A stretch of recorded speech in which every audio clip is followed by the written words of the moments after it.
Now, we end our night as we began, jointly with one shared message. On this first show of the year, our last words will seek to underscore what we hope to see in this consequential year, a unity of purpose as a new chapter is written in the history of our nation. And so the take, the angle, the kicker, the punchline, and the memo are all rolled into one tonight in a collective rallying call that should preoccupy us for the next several months. In about 200 days from tonight, every village in Kenya will rise early morning to elect new members of the county assemblies, new members of parliament, new governors, and yes, a new president, the 5th president of the Republic of Kenya. Some of the leaders will be, of course, not be new, considering they are the same usual faces, but they will be getting a new mandate and in some cases, new offices.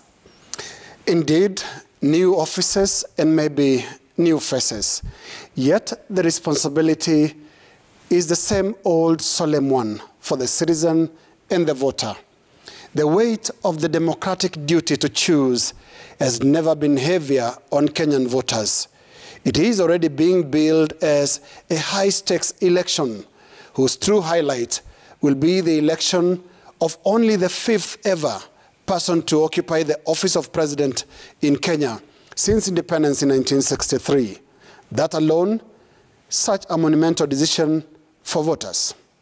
And that is why here on the News Gang, we must say it as it is, that we must get the process right if we are to get it right with the men and women who will steer Kenya into a new dispensation.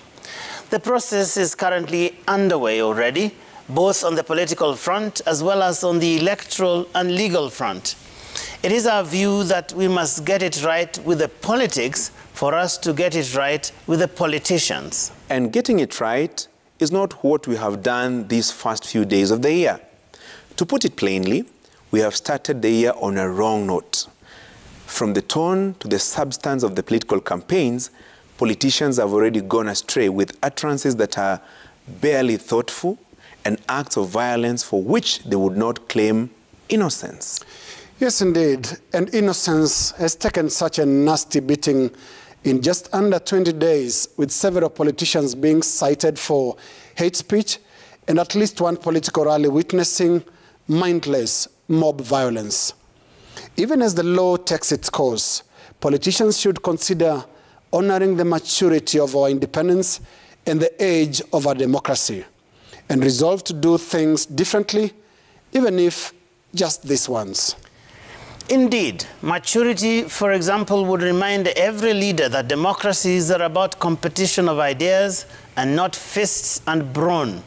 Every politician and aspiring politicians, as many as shall be this year, should take a moment to reflect on the solemnity of the exercise before us this coming August.